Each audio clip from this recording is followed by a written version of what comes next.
All right, season 7, episode 19. Man, round of applause for James Boyd in the building. Represent the Athletic, the Pacers, the Colts, you name it, man. Big paywall. When it comes, big paywall energy. This episode might cost Make money. sure you get paid first. Yeah. Then read the article. You'll hear the first 5 minutes. The first 5 minutes. That pop-up gonna come up. Pop-up say, woo. You gotta read Gotcha. fast. Anthony Richardson, what? Nah, yeah. We need that credit card information. But nah, man, shout out to James Boyd, man, from Athletic, man, 107.5 The Fan. The list goes on. When it comes to sports in the city of Indianapolis, man, James is one of our premier key lead writers. And so we appreciate you being here, man. Thanks for having me. I mean, I'm trying. It's obviously still kind of new to me, but having a lot of fun with it and trying to just represent my family well and honor my gifts that God gave me. For sure, man. Where can everybody find you? Romeoville Kid on Twitter, Instagram, TikTok, all the above, and then obviously The Athletic. Big paywall, so. Big paywall. Nah, that's fire, man. It's funny hearing 107.5 The Fan and not GCI. That kind of threw me off when he said it out loud. Oh yeah, for sure. Being from up north. Twins. Indeed. One of these is not like the other, though. Yeah. For sure. I'm not. I'm little pennies over here. But shout out to 107.5 The Fan, man. But anyways, man, before we get into all that, we start off every single pregame podcast interview with the pregame podcast pop quiz. Ask you a flurry of questions, man. You just do your best to answer. Okay. Let's do it. All right. So you're a writer, a good writer, accomplished. With the emergence of AI and ChatGPT, do you think that it's about to start giving, some people who aren't so good an unfair advantage, or do you think it's going to be different now? I think it'll affect music more than it does actual writing, because one of the companies I used to work for tried that out so far, and it hasn't really worked out well, trying to create sentences and things like that. So I think there's still an art to it, but I do think that it'll give a lot of outlets a reason to kind of downsize, which is unfortunate, people that are really good to keep their jobs. But I'm fairly certain I can keep up with AI. Okay. That's what's up, man. For sure, because they scaring me. I mean, it's different. Seeing the Drake videos and stuff like that, where they got his voice, and I'm like, that's crazy. So it's crazy. And a couple is fire. Yeah, right. A couple of them be like, oh, I wish that put that out. Yeah, and it sounds like them. And so, I mean, I could see it growing in a certain way, but you just got to hope that the people who are in charge of running this stuff and keeping these jobs in place really honor the art behind it, which isn't always the case. Y'all know this in the media industry. Money first. Yeah. It's always how can we cut corners and still get a profit? But, man, I'm all about the art. For sure. That's real, man. I'll go next. Man, favorite, I know you're a sports writer, man, but what is probably your favorite sports journalism piece growing up that you read or watched as a kid? Man, I would say anything with Ahmad Rashad. I just feel like he was so cool, and I didn't even know until I got older that he was actually a former athlete. Because to me, he was just this figure in basketball media. Plus, he was cross sports because he played football, but did basketball. And I'm like, hold on, bro, was cold. So going up to Minnesota this past season, I was like, man, bro, really did that. And so for me, it was kind of cool to see somebody have one career and be successful, and then find another lane and be successful in it. So and he married Felicia Rashad. I mean, for sure. That's a win in itself. Sometimes you just God's favorite, triple crown, man. The sun be shining on people sometimes. For real. Yes, looking out. You can't hate. Is he still active? I don't think I see him out anymore. Nah, he's not too active, but just growing up, I feel like I watched him so much and just saw how he, did things. And even the fact that he got a chance to be in an NBA preseason game and score, came off the baseline and got funny as hell. Hit him with the J. I'm like, okay. So different time period. Exactly. So I just, the guys who talk crazy now on TV, I'm like, man, how many of y'all really suit up? They should let Stephen A. run a little early preseason game, see what happened to him. I mean, hey, it's humbling. I'm sure it would be for sure. I mean, I had a chance to play against NBA players and NFL players and pick up basketball games, and it's humbling for sure. Yeah, there's levels to it. For real. No, I believe it. I'll go, man. What's the best thing you've eaten in Indianapolis so far? Ooh. Best thing I've eaten in Indianapolis so far. Man, I forget the name of it. They had this little Mexican spot. It's like a grocery store that my homie put me on to. and you pull up to the grocery store, and it's like they got a restaurant in the back of it. Is it over on like 71st First in Michigan? Yes. Yes, It's indeed. It's fire. Much sure. respect. and I like that spot because I'm like, I walked up in there, I'm like, oh yeah, I know the food good up in here because Yeah, it ain't got too much going on. You gotta like, search and find it, man. Yeah. Truthfully, But between it's fire, 79th though. and 71st on Michigan, there's like 4 or 5 Mexican spots you could respectfully For check sure. out. Yeah, Absolutely. so I had a good time eating there, and I always feel like I'm being lazy. I might have to slide what they hitting on over for. there. Right. Support local business, you Nah, know? that's real, man. And the tacos are fire. I can't think of the name right now. It's escaping me, but the tacos are heat. 71st Michigan Road, back in the market. Grab you something. Yes, sir. For sure. They got the little pastries too. Indeed. Man, round of applause to James Boyd, man. For sure, man. We about to get into the questions, man, the reason why we here. I always, we love a good origin story in the pregame podcast, man. Can you just talk to, I just want to know that moment where you knew, like, was it in middle school when they graded the essay? Oh, And then you got all your points? Because I remember them kids going up like, damn, how you, what? You got an A on that? How? There's no red squigglies on your paper? no. Was it like that? No, so my family isn't like a newspaper family. I don't have those stories sitting on my dad's lap reading anything like that. I just knew after I got out of high school, I still loved sports, and I wasn't delusional. Like, I knew, okay, you're not that good at hooping like you thought you were. You stopped growing and all of that. But then I also knew I was good at school. And so shout out to one of my friends from childhood. I don't even know if I ever told him this. His name's Anthony Love, and he told me, I used to post things on my Instagram, just like late night thoughts on like growing up or my experiences. And one time he messaged me and told me, like, hey, man, you need to do something with your words. And so that kind of got me started a little bit. And then when I got to college, I took a journalism class, and then shout out to Jennifer Follis, my teacher, who I got to visit a couple years later when I worked in the NBA.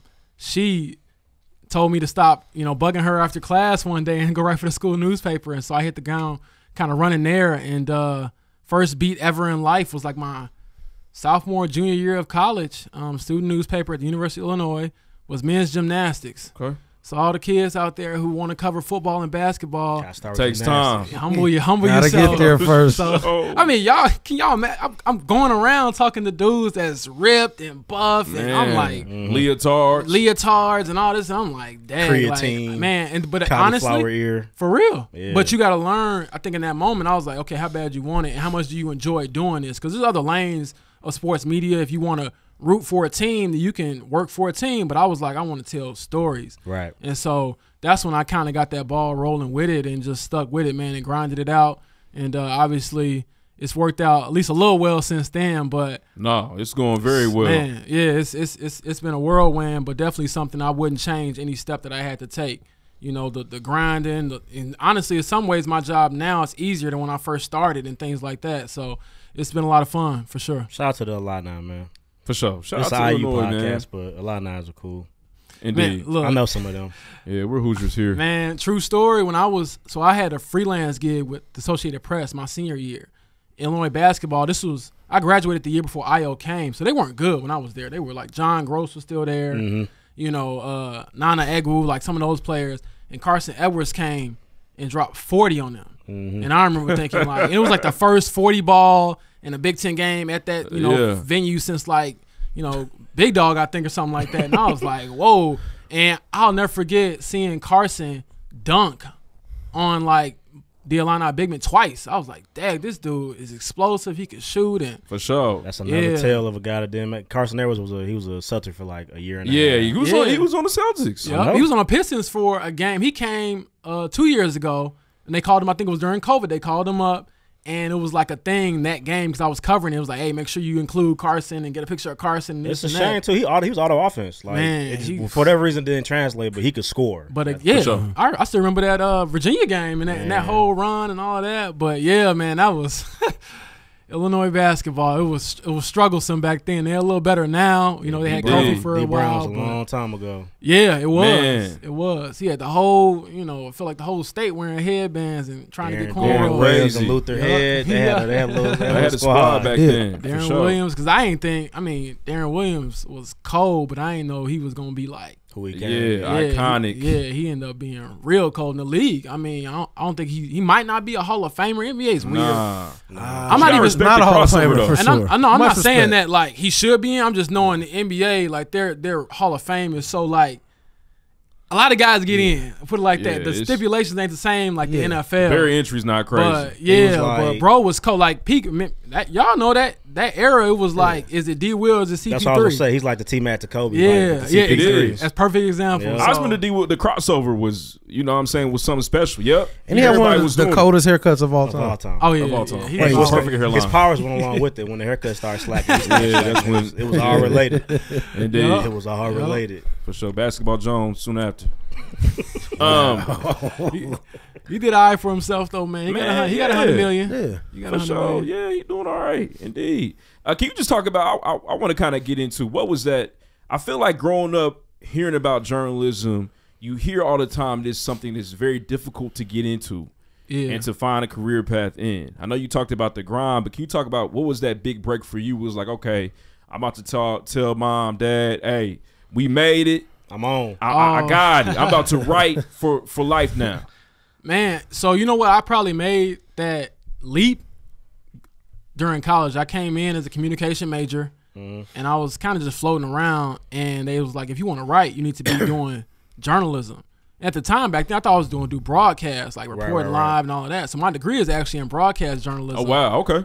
But I ended up writing for my student newspaper, and I found that was my lane that I enjoyed more. And I was like, you know what, just finish your degree out in this, but you can still do other things. So when I was in college, I did radio, TV, news writing, sports writing, whatever I could, just to kind of expand the skill set. Yeah.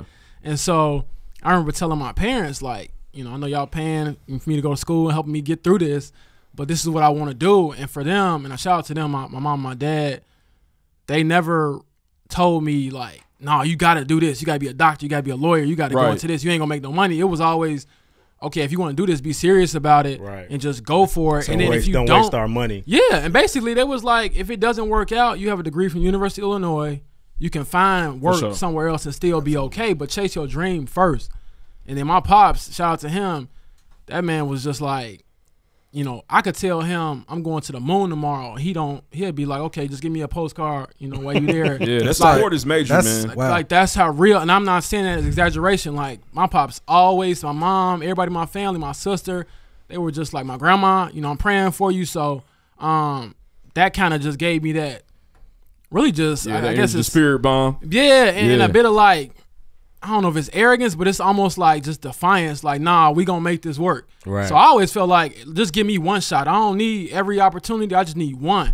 And so when I got that one, starting off with men's gymnastics, did softball, did volleyball, men's basketball, women's basketball. Oh, you was on the dark side. Yeah, I was you doing had to everything, touch everything. man. But then I knew, crochet. I mean, look, and then this is all while I was working as a dishwasher at the university, and I was refereeing, I was RAing, I was doing whatever I could. You was you was in the food course with it. Yeah, exactly. The So, food court guy. you had a food court polo. man, look, I was getting whatever I could. trying to, Hey, you gotta do what you gotta do. You gotta do what you gotta do, but for real. look, and I remember people used to make fun of me for working in the dish room, and like, man, you washing dishes? Why would you do that? I was like, look, some money better than no money. That was my whole motto, and I remember thinking, like, this ain't gonna be forever. Yeah, you just gotta do it for right now. And so You it was like huge. Jeezy. Look, that's a mature mindset. just waking up and trying to, but that's what my parents instilled in me. Like, I ain't never see my dad like not grind. Like, he didn't go to college, but his thing was, okay, I might not be able to make as much money as this guy because he got a degree, but I'm going to work every day and give you the best I have every day. Yeah. So that's what I did. We used to call on the phone. My dad used to literally tell me every time I talked to him in college, man, okay, you getting close to that degree, close to that degree. And I had to tell him one time, like, hey, I'm going to get it. Just let me, like, enjoy it. Because he was so hungry for me to just succeed with That's it. tight, though, man. Yeah, man. But we got it, man. Literally, like, I felt like out the mud, like just doing a lot of things, writing for free. But I knew I had some when going into my senior year. I got an internship to write for the Associated Press. That's major. And then that's when I started getting paid, like, for the first time for writing. And that was, like, amazing. The AP. Yeah. AP tag is crazy. Man, look, you write that first AP story, my editor back then, he ripped that thing to shreds, and I was like, dang, like, I thought I was, You thought you was in the bag. Yeah, but getting humbled like that, but then having to, like, learn and bounce back was cool. And then when I got my first, like, actually, it was about Sean Adesanya, I hope I'm saying it right, former defensive tackle who's from Nigeria. And I had to do a story on him, like basically growing up in an environment where they didn't have like lights and stuff like that, to him being on a Division I scholarship at the University of Illinois. So I did the story on it. I remember getting my first like ESPN notification for my own story. And that's probably like my first there like. You go. That's a great moment. That came radio. Yeah, so that's like my first moment where it's like, it's like, dang, okay, you got something with this. And then after that, it was just stacking days and just trying to chase it as much as you can. And again, just asking anybody, praying really for any opportunity, because I'm like, if they get it, they won't regret it. And then the people that passed on me. Yeah, for sure. Yeah. You know what that's about. You know how that go. Nah, that's go. man, that's fire, bro. Man, round of applause for that, man. That's crazy. That's pushing through. amazing. Yes, sir. And going crazy, man. I feel like do a lot of interviews, interview a lot of people, man. It's always cool to hear more about the artistry behind these industries. And I think, it's one thing to be a writer, but it's one thing to be a great writer. You know what I'm saying? Is that something that just kind of you just continue to do on and on? But is it something unique about a James Boyd article that, people, your other colleagues, some other individuals just don't have? I think it's just making you feel it. That's always been my goal. The tone. Yeah, and really digging into a person and letting you know who they are. Like I had the big Zaire Franklin piece that I put out recently, and that was something I talked to him back in December and kind of got this thing rolling and talked to his whole family tree, it felt like, about and asked every question. I remember him telling me one time, which is like the greatest honor as a reporter, is like, man, you know too much now and stuff like that, 'cause you're asking questions. And then them trusting you to do it. Like I did this huge story on Kiefer Sykes, who's with the Pacers last season, and he's from Chicago and played at Marshall, and and he was like a dude that really went through everything to get to this NBA dream. Wasn't a star player, not gonna be a household name, but he was somebody, again, that trusted me to tell that story. So that's kind of like my lane. I feel like I thrive in the most is when sports is kind of the backdrop, and it's like, okay, who you are as a person, what makes you tick, what makes you go. Because I feel like you just happen to be an athlete. You know what I'm saying? I feel like you can pick that up and read it like now, 10 years from now, it's going to give you the same feeling as opposed to just telling you, okay, this person scored 30 points. Like, we know you're a good hooper, but like, how did you get here? And everybody's story is different. But yeah, man, that's kind of like my love for it. And also, I think to all the young writers out there that really want to do it, you got to read. Like, I read a lot. Like, it's like you want to know about something, you want to like know, do new words. And even I don't think I've told anybody this. When I watch TV shows, like I'm watching Game of Thrones right now for the first time, they have all them different words. Like I will literally pause the show and like Google the word just to like. Passionate about this? Okay. Yeah, like to find out. Okay, I might not ever say this word like ever again. Right. But now you know it. Just in case it's in my bag. You got to tuck in the soundtrack for a second. Yeah, while we here, what season you on, James? Where you at? I'm on season 2. Okay. Okay. So you've already seen Ned catch the fade. Yeah. Oh, man. I was watching. I was like, damn. Man, was that not gruesome? I was like, dang, Joffrey, okay. And me, I love a good villain, so I wasn't like, oh, man. I was like, nah, tell him you king, bro. Tell him you king. So you like Joffrey a little bit. Okay. Man, I like the villain. So. I like the villain, too, but not that one. Nah, he was going crazy. But again, I like the conflict of it. But again, that's every show. Watching The Wire, their little lingo, I'm like, okay, what does this mean and stuff like that. And all that stuff just, I think, makes you better if you're serious about it. Rest in peace, Stringer Bill. I mean, for real. I was a Stringer guy. Niggas hated Stringer. Man. I wasn't mad at Stringer. Avon, Avon was a dickhead. He was trying to take them into the future. Yeah, Stringer was trying to get things together. Avon, man. Marlo, a young Avon, can't get out his own way. Yeah. So yeah, it was a good show. But again, those are things that I try to practice, even in text messages, like using proper grammar and things like that. Because it's repetition, and the amount of reps you do, it becomes second nature when you actually writing your story. Hey, that's crazy, man. Shout out to you for that. Hey, it's like a habit. I feel like I'm crazy about it, but that's the passion. And it come naturally, though. It's like I don't force it. I knew, like I remember telling myself when I did Pacers and having those back-to-backs and you going from different cities, you might have to do something on 3 hours of sleep or pull an all-nighter and all types of crazy stuff. And I was telling myself some of them 3 a.m. nights like, boy, you know you love this, because if you didn't, you would be miserable. Like, you know you love it, because, boy, it was tough. Can you talk about how you approach that situation? So, I'm a big Pacers fan, big Colts fan, and, you look at the press conferences, we wait for the articles to come out on Twitter, wherever you're consuming that media from the sports teams here, and it's like, man, how do you separate yourself from all those voices, all these different people in the same room trying to get to the same player or the same players, but you seem like you make that natural connection. How do you go about making that authentic or building that authentic relationship with some of the professional players? I think the biggest thing with pros, because they've been written about so much, right? It was so much easier doing high school and college because they want to talk to you. Pros don't always want to talk to you. They don't really need you. They got their own podcast, their own TikTok, their own platforms now. But for me, it's usually showing up and just talking and not always having your recorder on, not always trying to get something from them. So, for example, when I did Pacers, me and Tyrese, so he went to Iowa State, I went to Illinois, so we would talk trash about the Big 10, Big 12, like he'd tell me all the Big 10 teams out of the tournament, like y'all can't hoop like that, this and that. And I'd be like, well, you ain't get into Iowa, that's why you went to Iowa State, this and that. So we argue. But again, you should have talked about his shoes. Yeah, for sure. But those like, right? There's a line. But tell us about your fit. But no, honestly, Tyrese is cool. Like you can get on him, and he don't really trip at all. Other players, you do have to kind of, hey, remember? Gotta take the temperature. Yeah. But again, I think it's making sure you're not needing something from all the time. And so when you do have to talk to him after like the loss at Minnesota where they blew the biggest lead, it wasn't hard for me to go up and talk to Zaire Franklin or go up and talk to Deion Jackson or go up and talk to Grover Stewart, because I had talked to them through good times, bad times, just talking about anything, family, life, whatever is going on. And that's, I think, an easy way to build those relationships and make it more authentic. And they know I'm not actively seeking out like clickbait, what's going to get me the most clicks on Twitter, or what's going to go viral. And then there's times where they might say something, and this is just a one-on-one interview, and I'm like, man, I could tweet this out right now, and this could go crazy, and I could get ESPN to repost me or whatever, but I'm not going to do that because is it worth the relationship? Because some people, I ain't going to lie, it's a dirty game sometimes, because I promise you, this is real life facts. I can go to the same game as you.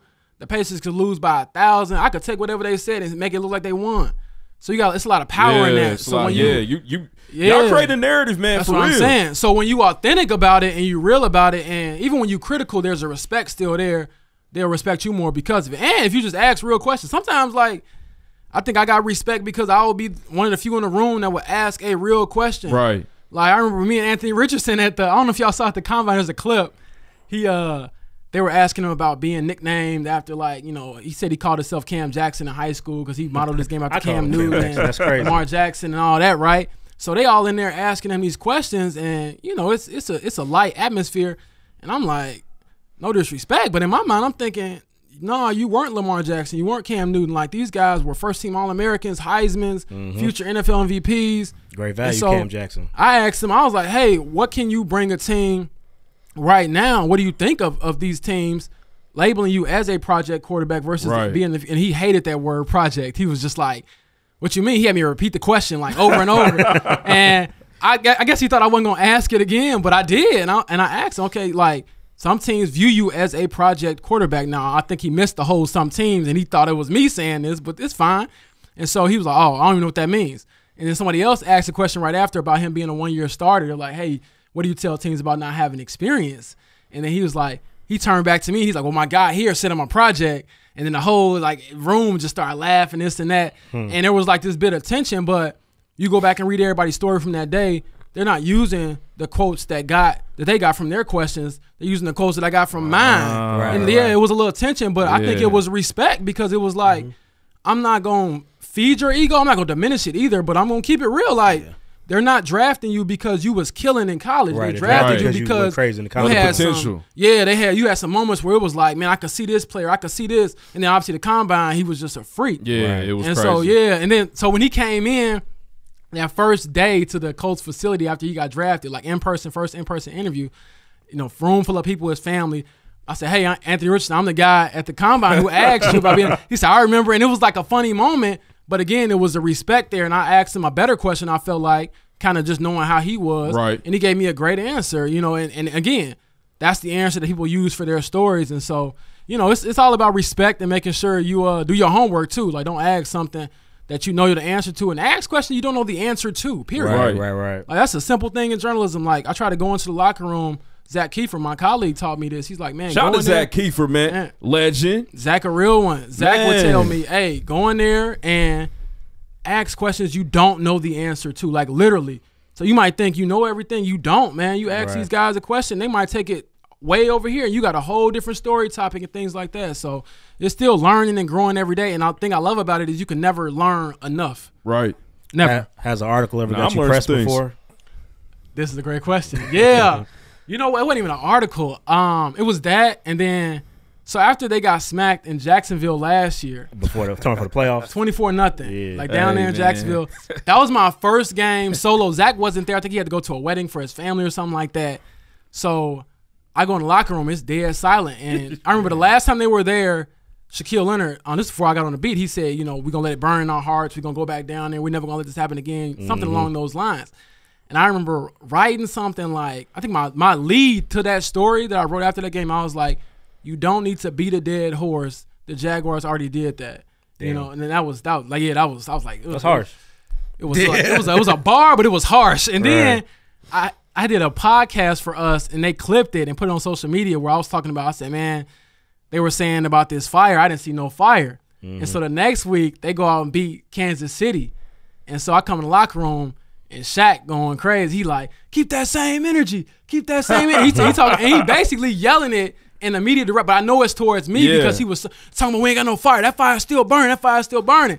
So again, I'm 3 games into my career in the NFL, and I'm like, hey, this dude, you know, he big, he buggy, he talking crazy. I'm like, man. And I walked dead up to him. Look, I was scared. I was like, skip it. I'm going to do it. Walked dead up to him, stuck my hand out, shook his hand. I said, I'm going to always keep the same energy.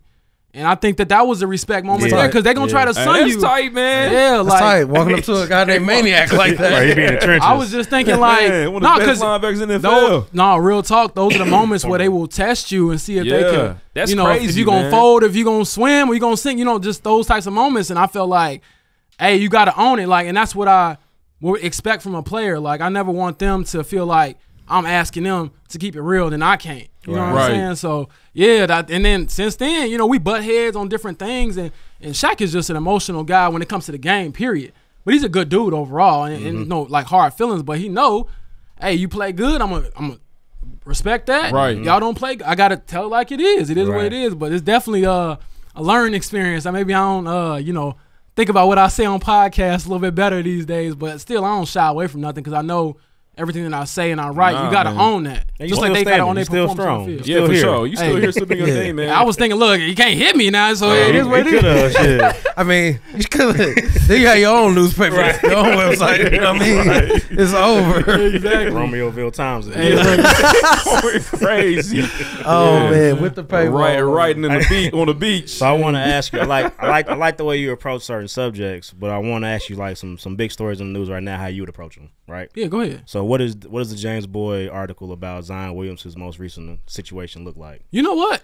He ain't getting the article off me off of that because I feel like that stuff, seriously, is like more gossipy and like more like the shade room type stuff. But what I want to do, I don't really care who you sleep with. And the league has never cared. No. This man could have, you know, 10, 12 kids by 10 different, they would not care anybody as long as you're a talent and you performing. So I'm always keep it to what are you doing in basketball. Now, the only time I feel like I got to step outside of that is when you get out here and you do something, you put your hands on a woman, you know what I'm saying? You do something where you assault a woman. Then I'm like, okay, it's time for me to jump in there and speak, you know, what I feel like is important. Right, report the facts on the case and this and that. But as far as what he doing, I'm like, hey, you know, I have my own personal opinion about that. I'm sure everybody do it. I'm like, okay, like, you know, that's the lane you want to be in. But again, I'm not shy to or not naive to the fact that that's not helping, you know, considering that he's not performing. Because again, if he was out there, like he has put up great numbers when he's available. Yep. But if he was available 82 games, giving them 29 a game on 60% shooting and all that, they would not. This would be more of a laughing matter rather than like, oh man, they got to get rid of dude. Like the NBA do not care who these dudes sleep with. And trust me, everybody you think is, you know, and I've seen it. Not saying like on players. I'm just saying like you see the amount of women at games. I remember going to Miami for the first time, and I'm like, dag, like. They just talk to you like while you on the bench, like in the game, and what you doing after this? What you doing? So trying to get they on hella, a different like advantage. they're in a different space as far as like the amount of women that approach them and this and that. So every dude you see ain't gonna be a dog, but then every dude you see ain't gonna be always that faithful either. So I ain't even into that. I just like, hey, whatever you do, just get back to hooping because this is the stuff that runs wild when you not hooping. Yeah. Like, if you was killing, they Wouldn't would not matter. really They care wouldn't about even care. this. That's what I'm So saying. likewise, how would you handle the Ja situation? What's that report look like? Man, I think a lot of people have opinions, and I have too. Him, Kyrie, all these people. I try to make sure when I do give my opinion on social media, it's sound and I have reasoning behind it. But with Ja, I think a lot of the people are saying like, well, what is his daddy telling him? What is mama telling him? What is friends? He's got bad friends. No, sometimes it might just be you. You got to look in the mirror. And with Ja and what I've been saying, I posted something on Facebook about this to just – because I still have a lot of high school athletes that I used to write about who's in college and trying to pursue athletics. And I tell them, look, Ja is the exception to the rule. So with him, he's going to get a chance after chance after chance because he's in the 1% of basketball players in the world. Elite. Right. You're not finna get Elite. that. No. You know what I'm saying? But as far as covering it, I think I would just report what has been reported as far as, you know, him. And I think if I had to write like an opinion piece on it, it would be, you know, he deserves this punishment. But what does your time look like now that you can't be with the team? That's my main concern because people like it's funny. And I do think that, and I'm not even saying funny for me. It's funny for other people. They want to see you fail. They want to see this young black man they give all this money to throw it away. Right. Exactly. Like people, and that's one thing I have learned, especially in even my own little like following, growing and stuff like that, is the moment you mess up, the same people that was rooting for you, they ain't really rocking with you like that. Nah. But for Ja, he needs to make sure that he takes time to prioritize the right things. And then if I had to write it, I'm like, dude, don't throw away this golden ticket that you've been given trying to chase clout that don't matter. Like, I mean, I don't know how about y'all, but I have friends that's really like gone. And they didn't have to do the things that they had to do because they was chasing some life they didn't have to chase. For sure. And so that's my only fear with him is like, yeah, the jokes is funny, this and that, y'all, Ja Wick, all that. But like, bro, life really on the line right now. And people try to like, oh, it's not that big of a deal. No, it is. It can be. Yeah. They're like, oh, why he getting in trouble? Because he only it's his gun. It's legal. This, bro. Anybody who owns a gun and is serious about it ain't gonna point it at their own head and dance to music to it. So that type of stuff, I'm like, he got to sit down and really think about that. Man, Casamigos. But I don't know what it is. But I try not to. Again, I try not to speculate too much because you don't know what it is. You led with that, like talking about his dad, talking about his friends. Yeah, like because people like, man, his dad. I'm like, I don't know what his dad been telling him. Like, and y'all know this. We all have siblings and cousins and stuff we grew up with. We knew how they grew up. They grew up the same way as us, and sometimes you can get told the same thing. And you can go totally different ways. And you might see somebody out here wilding and they mama been praying and doing stuff about them, right by them, they whole life. PKs. That's what I'm that's a whole nother topic. You ain't lying. But yeah, I think that's a big thing for him is like before you pass judgment, like make sure you hold him accountable, but don't just kick him while he down and he should be out the league and this and that. I don't think he should be out the league, but he definitely got to sit down and think about what he wants to do. I seen some people mad about 25 games. Ridiculous. That's it. I thought that was more than fair, man. Whoa, nigga. I think he got off pretty easy because I'm like, you lucky. Y'all know Stern, if he was here, Lord have mercy. He would have been. David Stern would have had him out for a year after the first. That's what I'm saying. And so I think the next game he would have had a fade. And so again, he gotta realize. He gotta realize though, like, dude, you already lost, probably $50 million off of this because you supposed to be All NBA last year. Right. You can't make it this year because of the game restriction now. Yeah. You missing out on money, dude. And then you think the NBA want to sit him down? Nah, they don't. He the most viral. Like, they have numbers on this. Him and Steph, they do numbers like nobody's business. So they don't want to sit you down, dude. They want you to keep trying to dunk on everybody like a crash test dummy. Giant didn't got to finish the dunk. He was still doing that. That's what I'm saying. Yeah. I ain't never seen so many missed dunks in a highlight reel in my life, bro. But he fearless, though. He got us, though. He got us good. He did. Last season, man. If somebody wants a highlight, they know where to go. Yeah, for sure. It's called Gainesbridge. You know what's crazy, man? When I covered them for that long season, he was out both games against the Pacers. I'm like, bro, this is. And so seeing that on TV, I'm like, you couldn't I was suit supposed up to be once. there. Yes, I was supposed to be there. It's crazy, man. Can you speak to Jane? Damn, I forgot my train of thought. This doesn't happen often.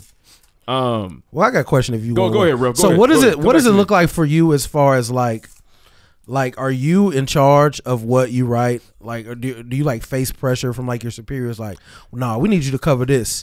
We need you to do this, even if it may like. Because I know a lot of times like articles are written and they may put someone in a bad light. You may not want to do that, but you got to because it's your job. That's a good question. That's a great question, actually. We get a lot of creative freedom. At least I do at The Athletic. I've always had that throughout my career, especially as I've gotten older in the industry, because you got a little more understanding of what you want to do. But there are times where you get thrown an idea by an editor or somebody else who might not be on the beat, and you're like, wait, I can't, I got to go and see them tomorrow. Like, I don't want to do this. Yeah, like I can't write. And so a lot of the time it's compromising. Like, okay, I see the angle you want to go with it, but let me take it this way. Or, I see the question you want me to ask, but I got to ask it this way because, again, I have to see them on a daily basis. You don't. Right. And that's big to me as a relationship. So sometimes it is, when you can, kind of saying no, like, hey, I promise you I'm going to get you something that's good, that's newsworthy, that people going to read, but it isn't always going to be on the exact same page. And then there are some times where it's like, hey, do this, and you got to, it's like, okay, well, that's the job. Everybody got that sacrifice. I would love one day to be in that lane where I could say whatever, do whatever. Right. And my money is good, but I ain't in that lane yet. So there's a compromise there. But usually, though, we get, I would say 95% of the time, I have creative freedom to choose what stories I want to write. They'll toss me different ideas, and I'll kind of put my own little spin on it. It's a collaborative effort, but I never felt like I had anybody on my back. Like, you got to write it this way. You got to write this way. And true story, when I first started, my first editor when I was with the Associated Press was hard on me like that. And looking back, I think it was just because he wanted me to learn, like, the rules before you can, so to speak, like, break them. Right. You got to learn the rules, get your training wheels on. Show you the right way. He was real hard on me. Like, everything I wrote, I'm like, dang, is it all garbage? Like, is it all bad? And he really helped me, just learn the structure of it first. And then once I got out of my feelings, because when he told me stuff, it didn't sound good.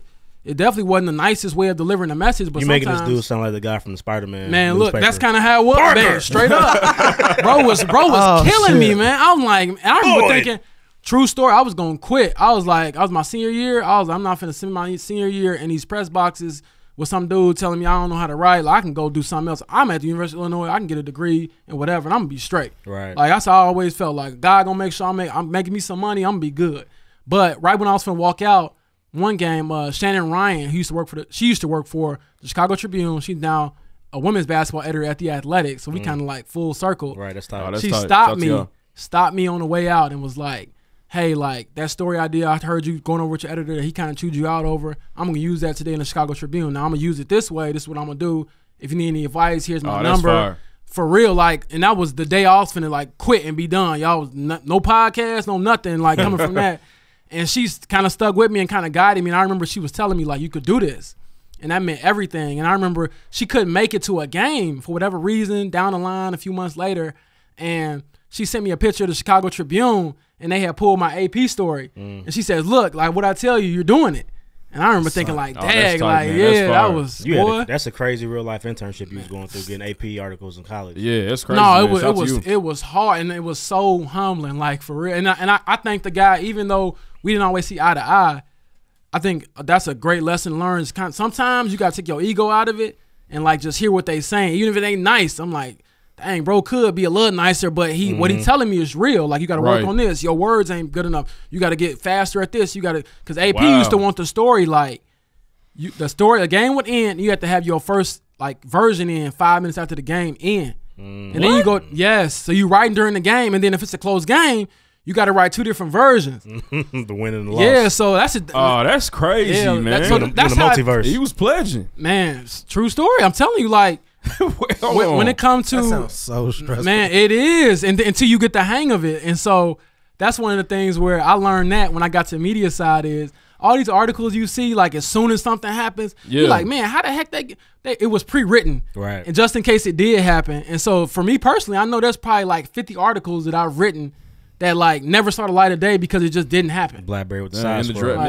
But you got to be prepared, because if it do happen, you don't want to be scrambling trying to catch up. Like, everybody else going to be on their second story, third story, and you, like, trying to get your first one done. Like, it was a whole learning process. That was the hardest internship I ever had, but I got better at it, and I definitely got paid. So shout out to AP. It worked out, man. What's the day in the life like? I mean, obviously, you're not working a 40-hour work week per se. Yeah, it ebbs and flows. Like, right now, you might not work a full 40 hours in a week or whatever, but during the season, you definitely make up for it. Like, I'm way over 40 if I'm keeping it honest as far as the amount of stuff you have to do. But a day in the life, like a game day, you fly in usually on a Saturday. We'll go out and get something to eat, like guys on the beat.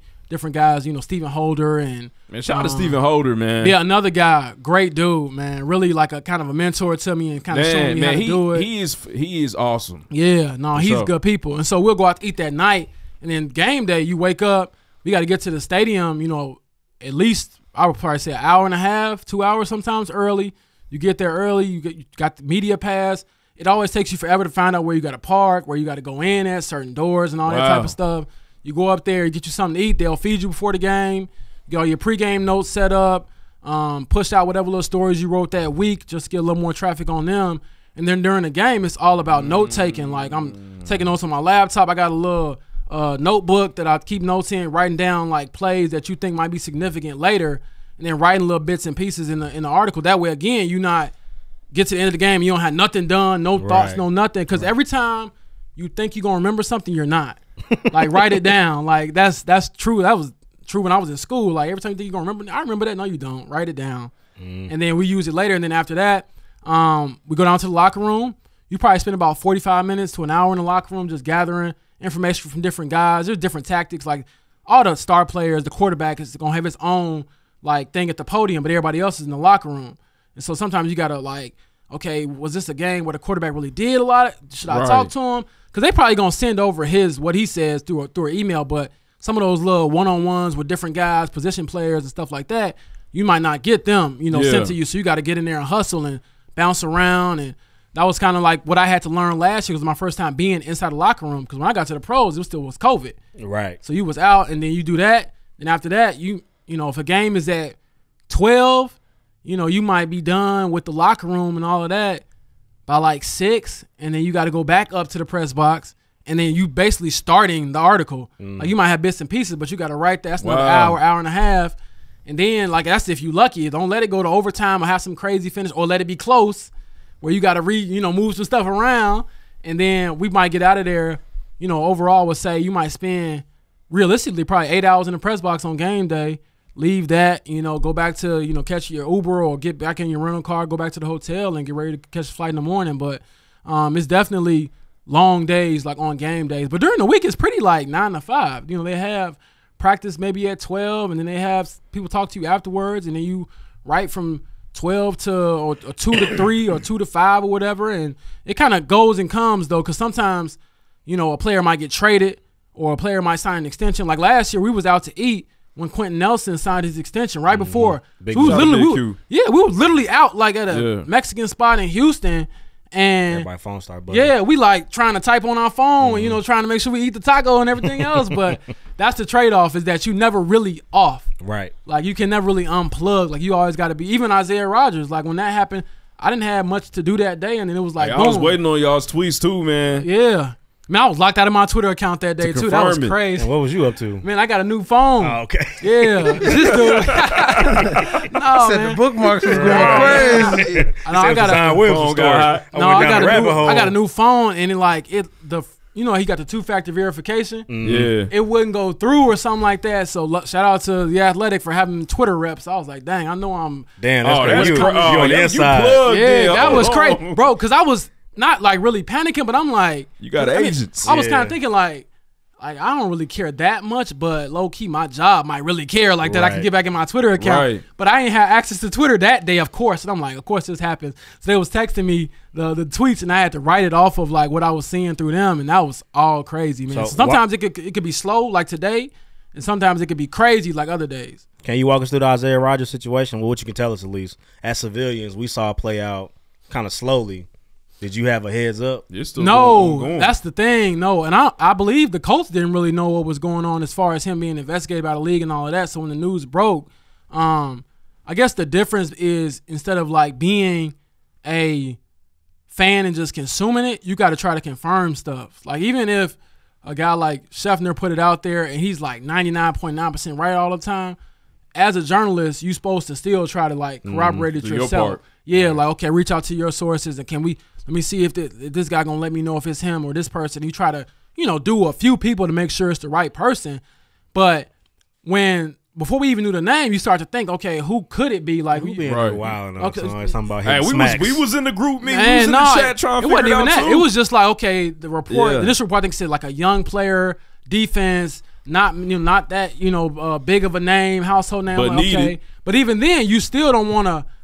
Like, you might think but you don't want to put nothing out there that you think, because if you wrong, like, that's wrong to the person. Right. Because at one point, I believe Michael Pittman Jr. name was way out there, and I'm like, that was one of the names that was and I remember thinking, like, how does he feel about that? Like, there was videos like, did he drop this pass on purpose? Yeah, so just crazy stuff like that. And then after that, it was just corroborating. And then when Isaiah put the statement out, he was like, okay, he basically confirmed it himself, whatever it is. Now, again, all of this is still alleged. It's still working. And so you just got to, like, write off what you know, not what you think you know, what you want to know, what might get you the most clicks and retweets. Because moments like that, yeah, it's cool to be first when you break the news. Like, that's a good feeling to have when you feel like you plugged in and you like, yeah, I got this, it's solid.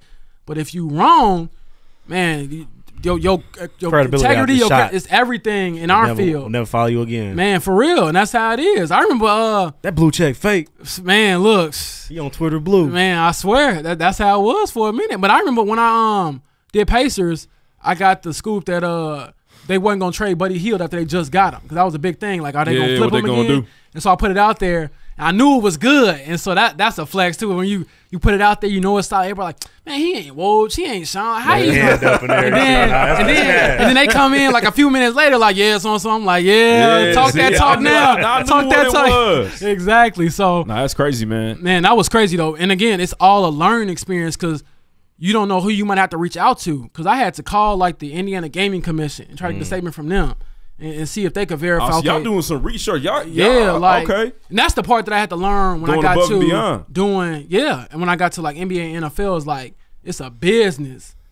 Like, as much as you think it's just sports, no, it's a big business. There's a lot of legal stuff that goes into it. I mean, there's research that goes into everything. I was even talking to some people, I forget which stadium, but like at certain stadiums, they will scan the crowd and see which demographic like is in the crowd. So, for example, if we all sitting together, it's a group of young men or whatever, they're going to show more beer ads in our section, because we're more likely to buy it. Got you. If it's more kids in this section, they're going to send a mascot over there to sell T-shirts and stuff, because they're more likely to sell. That's how much they're trying to grab your attention. Yeah, man. I don't know if I like that. It's crazy, man. Play the Hennessy ad in the back corner. But everything is tracked. They want the champagne of beers. Run the cognac ad, please. Man, everything is tracked. Like, every social media post Swish they do, sweets like, in that corner. Everything is business. That's crazy, man. Hey, can you talk about just the culture of the athletic, man, in the city of Indianapolis? I feel like, y'all seem to have embraced each other. You know what I mean? As riders on the beat for the Colts, and that might not be true for every team. I know it's not. I know it's not. So can you kind of speak to how y'all been able to develop and grow as a family? Because I feel like once Zach, shout out to Zach, man. I know he's moving on, but you slid right into the 1% Better podcast. Yeah. And I'm not sure if that would have been an opportunity for somebody else, in the same lane as you. Speak to the culture that y'all created over there, man. Yeah, man. Holder had a talk with me when I was kind of just thinking about, like, okay, do I want to stick with the NBA or try out the NFL? He wasn't like guaranteeing anything. He was just saying, like, it's an opportunity. He was like, he's like, look at it like this. He said, I know you love hoops. He's like, this is the #1 sport in America, like by far, especially in our market. He was like, they care about trying to tell the Colts here. Like, it's Colts, and then you might get like IU and Purdue, then you might get high school, and then you might get like Pacers. That's kind of how like it plays out sometimes. And it don't feel like that when you're in it, because every story you write, you thinking everybody reading it, but then you realize it's levels to it. But I would say for all of those guys, man, they showed me a lot of love when I first started, especially Zach, just learning everything. And just simple stuff, where to stand, where to sit. This is how this person is. Hey, you need his number. He's kind of, he might not talk to you on this day because he just had this going on. Like, he was really like just an eye-opening with the behind-the-scenes stuff. And then Holder as well. And then all the guys really, it's competition when it's not your company, because you're trying to compete against them. But it never was like they don't want you to have access to information. It was, okay, here's how you log into Zoom, or here's the quotes we got from today. It wasn't, oh no, we don't work together, you can't have it. It was, no, I'm gonna give you the information, then we gonna see how who stack up real quick. Yeah. So, and that's another thing that I really enjoy, because you get in certain spaces on certain beats, you feel like, okay, yeah, I feel like I'm top dog now. I can't say that right now. I have my little dubs here and there, but I never want to be in that space where I'm constantly feeling like I'm putting out the best work, or I'm not being challenged by somebody else on the beat. And I am every day with these guys. They do great work. and then it forces you to raise your standard. But it's love though. It's competition, but it's not like dirty where it's like, you know, I'm not gonna even tell you, oh man, I heard they having a press conference at this time. I ain't gonna even tell him. Like, see, boys be on that across the league. Yeah, that's how it be sometimes. Now we Sneaking know, off. yeah, we know like if you're in the locker room and you got a one-on-one going on, I'm not finna just slide up behind you and because again, people do that, and it's a dirty game sometimes. But no, we pretty respectful, and I would say that's rare, you know, in a professional beat because it's so cutthroat sometimes. Like we still dogs, like. I'm not trying to like make sure he eat, you know, in that sense. But like, it's not like I'm trying to take food off your table or, you know, or ruin your reputation. It's just, nah, we gonna have the same information and see who stack up with the best story. And I like that because I feel like even as a non-athlete now, there's still like that athletic nature in it where you just want to compete. And I like that. And I feel like if you don't want to do that, then that's a form of insecurity. Like, man, do you think you're writing that good just because – you know, you have more resources than me, and that's the game you have to play sometimes, is just catching up to the sourcing. But I feel like once your sourcing get on the same level, then it's like who just write the best. Right. That's love what's up, man. Can you talk? So I follow you on Twitter. If you're a Colts fan, you'll follow James. You tripping? Make sure you do that, man. 'Cause he covers everything, and the OTAs were going on, man. Everybody wants to see Anthony Richardson do something, anything, and you got this continued funny tweet. What are you talking about, man? Here goes my video of Anthony Richardson throwing the football. Yeah, man, it's fire every time. Can you talk about just the pressure for sometimes the consumers and the Colts fans and having to balance that? Make sure that you're reporting and dropping something because I'm looking for it. I'm like, man, what do you call it? Colts propaganda. It's Colts. I'm always looking for the Colts propaganda, man. You know, we drop your articles and your tweets in the chat all the time, man. So it's a balance to it, right? Because I am there to report. Like, I'm a writer first. Like, I even have my camera with me. I would love to just take a whole Anthony day. Richardson photo was fire, by the way. Man, that was freaking clutch. Crazy. That was clutch. Like, bro, yes. Because the photo crazy. I didn't even think bro was going to do this. It was pure luck. I had the camera set up ready. He just flexed for no reason. It wasn't even like he did something crazy.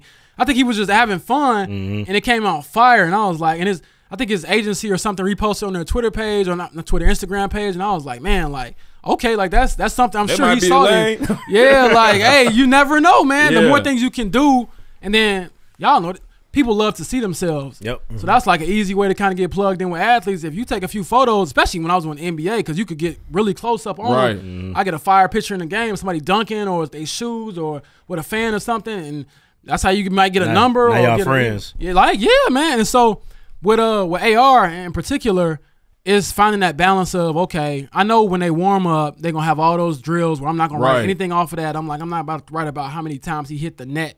But Twitter might actually care. And then they have rules to it. I don't know if people know this, which we get always, they're like, where's the video of this throw you said you wrote? They tell us, like, you have at the beginning of practice, you have like 30 minutes to like basically film whatever you want, take photos. And most of it is just stretching the individual drills. And then they come around and tell you, put your cameras and phones down. You can visually write down what you see, but you can't record any of it. At that point, you spot get at that point. Exactly. And so that's the trade-off is like, so that's why people will tweet at us like, man, you said that Richardson threw this long 70-yard pass. Where is it? Oh, yeah, we ain't seen the proof yet. Yeah, I'm waiting. Yeah, it's because we can't put it out there. And if you do, that's a real play call, they'll revoke your credentials and until you can't come.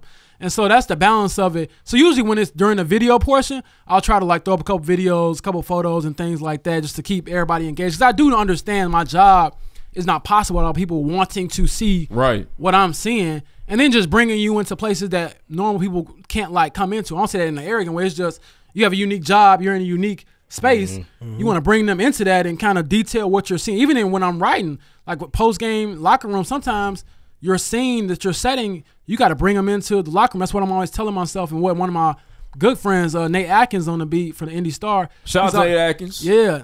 Nate is always. Him as well. Nate is a real one. He always telling me, like, JB, I read this story. Man, this is what you got to do. And he don't have to do this. We compete. And he's like, man, when you write a story, you should ask yourself, could you have wrote this from home through Zoom? If you could do that, you ain't do enough to, like, bring them into, like, what you can see that others can't see. So it's the locker room. It might be going down to the field a little bit early. It might be trying to see what Jim Irsay, if he says anything right after the game, like those types of things just to make it different. And so that's what I always try to do is, feed the beast a little bit, but keep the main thing the main thing. Yeah. For sure. That's real, man. That's a elongated question. So me and my boy who's not here, we was arguing about just like the culture of journalism today, where everybody pretty much reporting first is most important. But there's also elements of their stories that maybe everybody's aware of it, but they don't report it. And like that culture kind of exists. I found myself defending Skip Bayless because, and I never want to do that, but he reported about Jimmy Butler's father being sick. And they were saying like, why would he do that? Everybody knew, but nobody said it. But it's like, I feel like that era of like, it was like a fake sense of like morality that I feel like journalism doesn't have anymore. And they were just particularly doing it against Skip because it was Skip. But there's stories that are reported every day that don't impact the game, don't matter to the game. It's personal stories, but because of that one, it was like he broke a rule that was unwritten in a weird way. Yeah, it's a unique spot to be in most of the time. But I think, and this goes back to the Andrew Wiggins situation too. Remember, he was out for a long time and nobody knew what it was, and everybody's like, why is nobody reporting on this? It was none of our business. And I think for me, it's always a personal thing.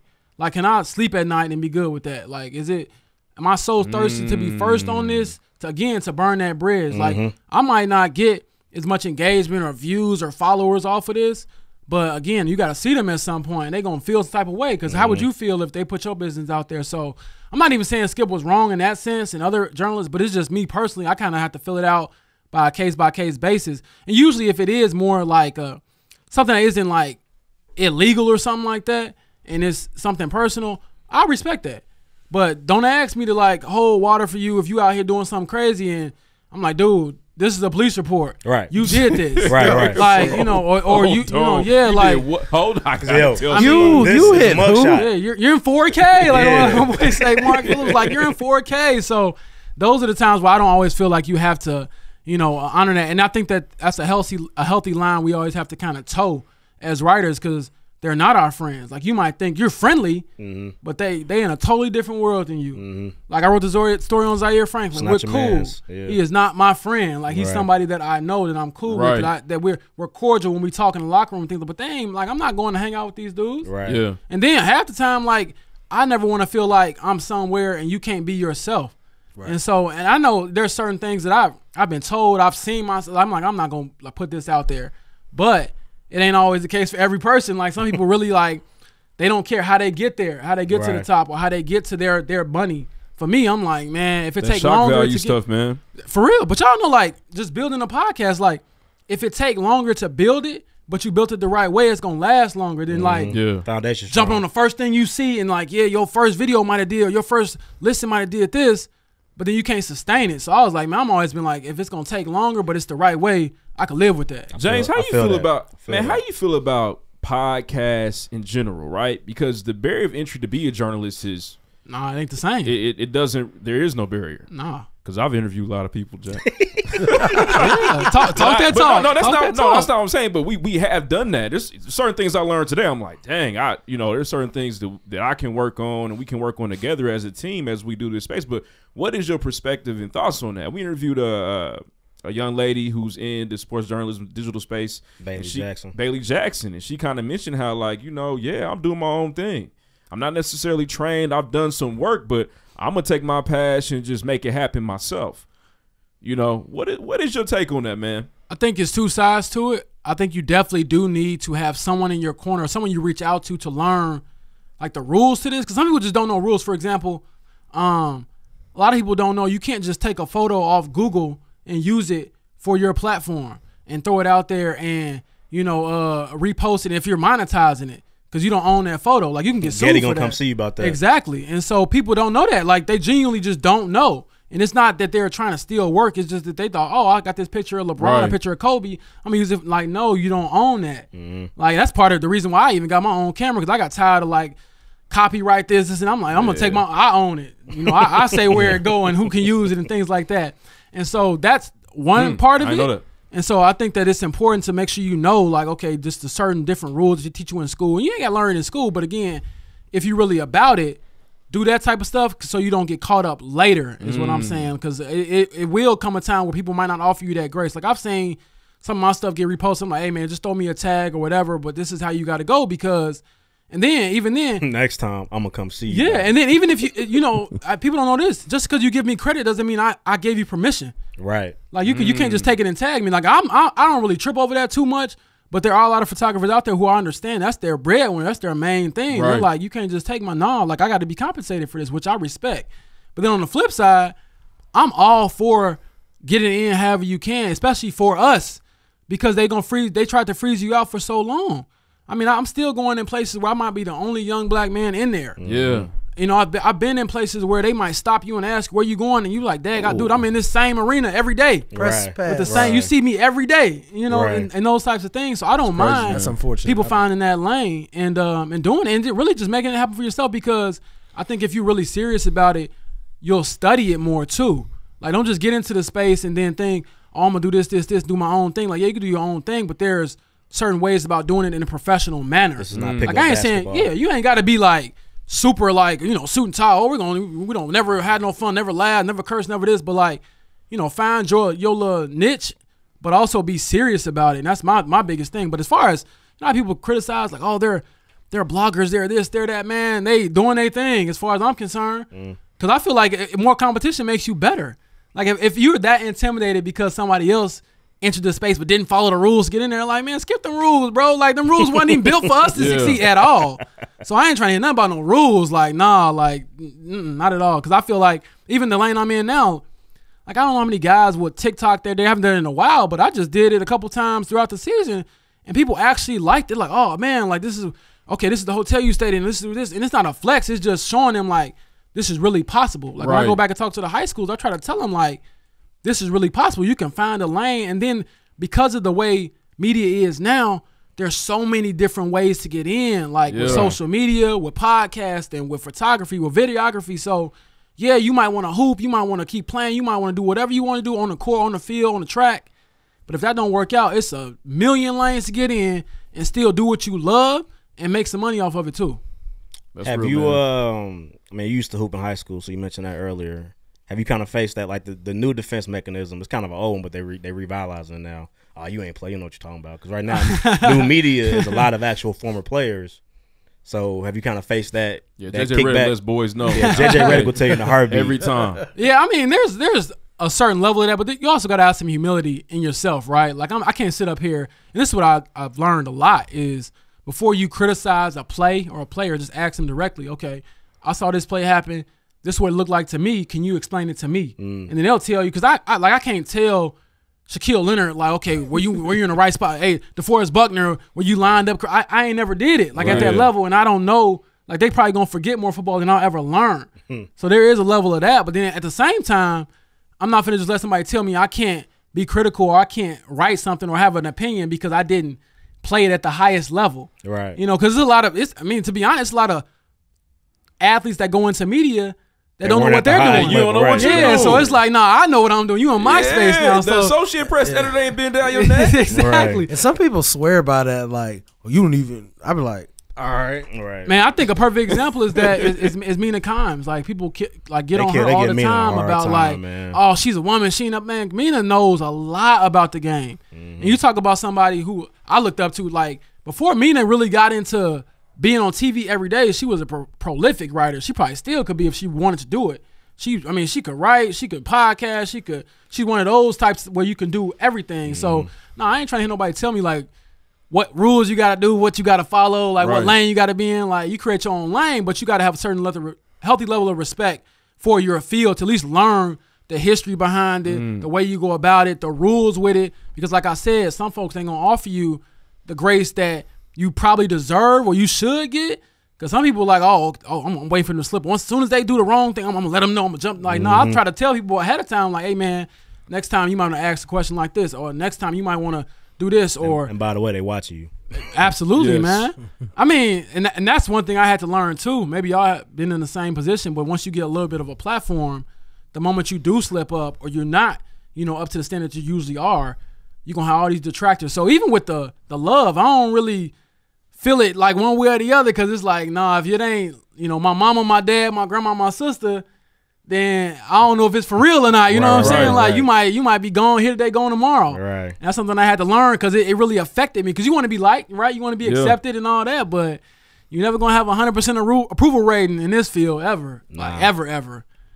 They got folks arguing over Juneteenth in the Man, comments. I saw the tweet today, man. It's crazy, man.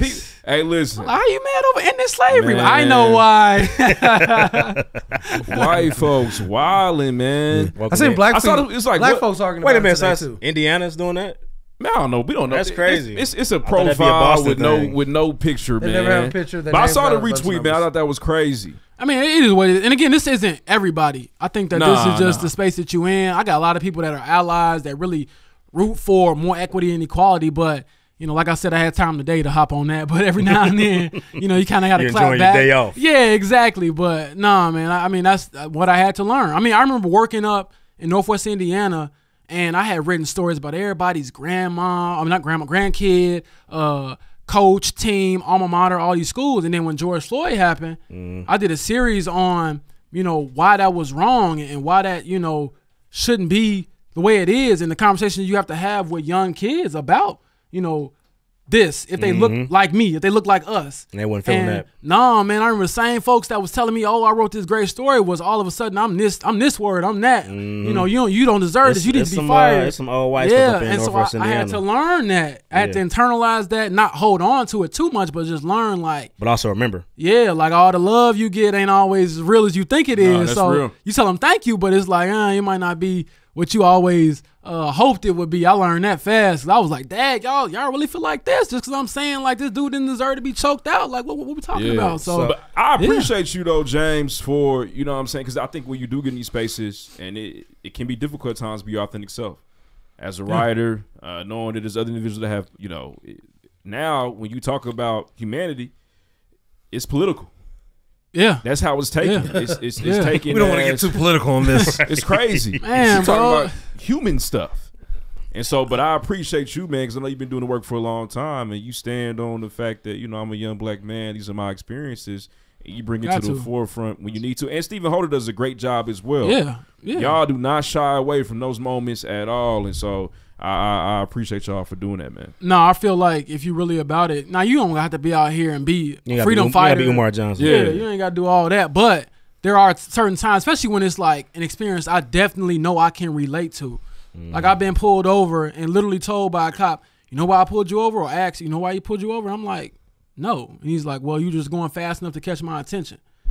Oh, see, that's ridiculous, man. And see, like, stuff, and then you got to keep your cool. Yeah. Like you have to say, you know, the yes sir, and keep your hands where they can see, and like those types of things they haven't. People like would never understand. You know how it is. You have to act.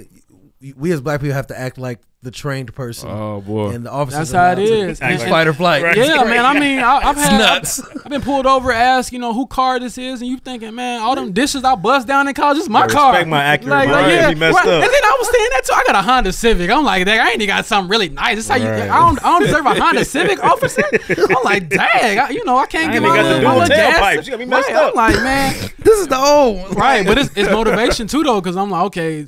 Wait till I really get on, but again, that's just what you have to. I don't know if it's a responsibility for every person, but the way I was raised, like, and part of it is getting older. My parents are a little fearful of it because they like you know you proud, you know you kind of defiant, but they they want you to be a little baby forever. Like, man, don't say nothing, don't engage with them. But I'm like, nah, if I'm really gonna be in this space, I'll be damn, mama. They know I am, mama. Yeah, I got to pick my spots every now and then and really tell them how I feel and be real. I'm still a little boy, but tell them I'm the man, mama. Mama be telling me, you know, I be praying for him. Like, just keep praying because I know don't stop. For a fact, like, please don't. No, I know for a fact because I just can't be silent. I think Trayvon Martin, because we was the same age, and so that really opened my eyes as a youngster because he was 17. Man. I was the same age, and then with George Floyd, I just like lost all like patience for it. I was like, I'm just gonna say how I really feel from now on, like.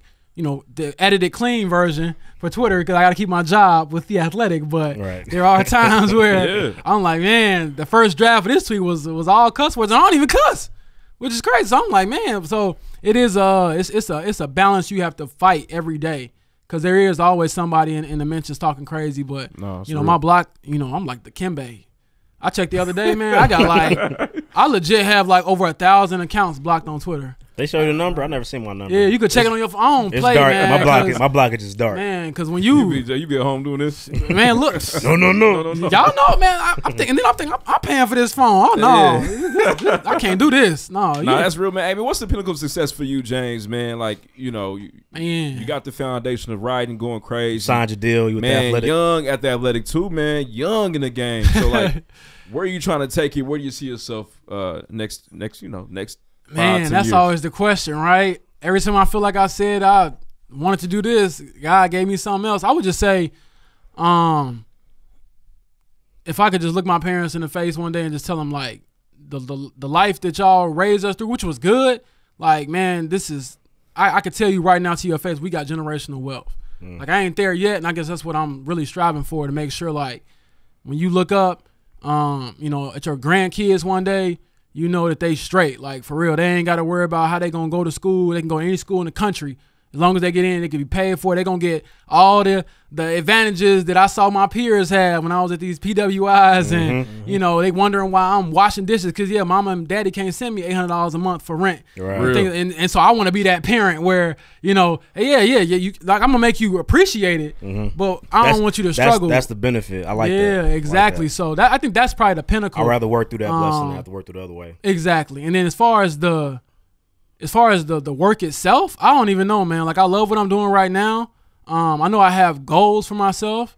3 of them is to cover the NBA Finals, cover the Super Bowl, cover the Olympics, like, and get to the White House one day. That second one gonna take some time here, brother. So we'll see. I mean, again, I don't care which team, what city. wrong? Yeah, shut up.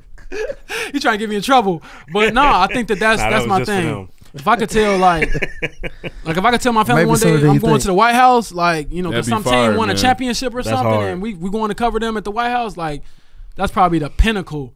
But I try not to put too many limits on myself, just because every time I plan for something, you just work hard, you keep 2 feet on the ground, and then you go from there. Like, I would love to have the opportunity to just get to a point where I could tell my family, like, we good for real, and all the sacrifices, was worth it. Because like I said, my dad didn't go to college.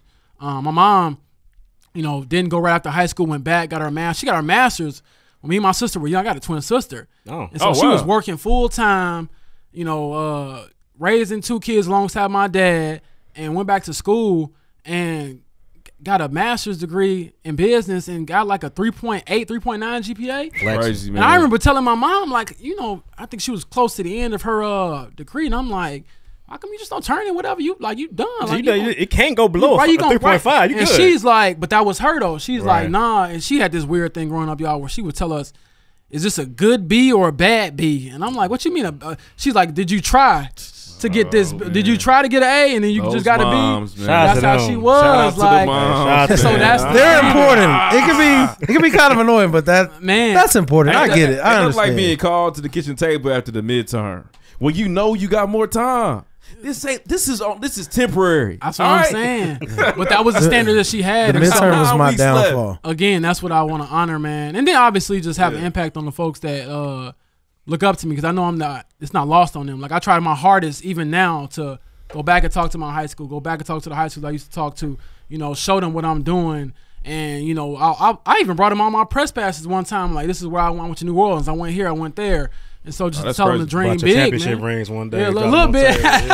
Check me out. We'll see one day. But, I mean, this life, if you honor your opportunities, it could take you pretty far, especially when you grind for it. I always tell them, too, though, like, the way, and y'all, I'm sure y'all can relate to this, because you can't be with this if you ain't in this mind space, but you got to be willing to work towards it, even if you don't see it. And even if you don't get it, like, I'm sure y'all can relate, because you might try 1,000 times at something or try really hard, and then you fail and you don't get it. You get your chest caved in by life, and you got to get back up and try again. Like, tough world, man, for real. But I think that separates a lot of people. I think that separates a lot of people from who really want it, because it's easy to work towards when you see, I can see that off in the distance, but I couldn't see this a few years ago. I just knew, like, I'm gonna work hard, and whatever I get, I'm gonna smash that opportunity. Yeah, he was quoting Kanye yesterday saying, giving up's harder than trying.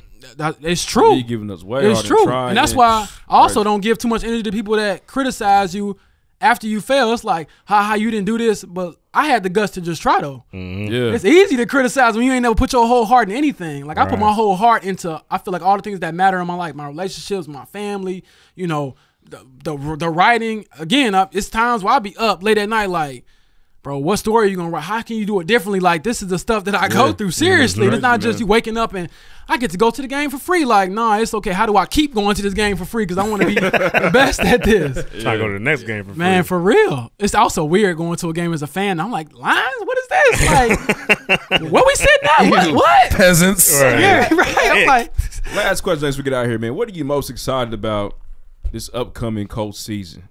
You know what I'm saying?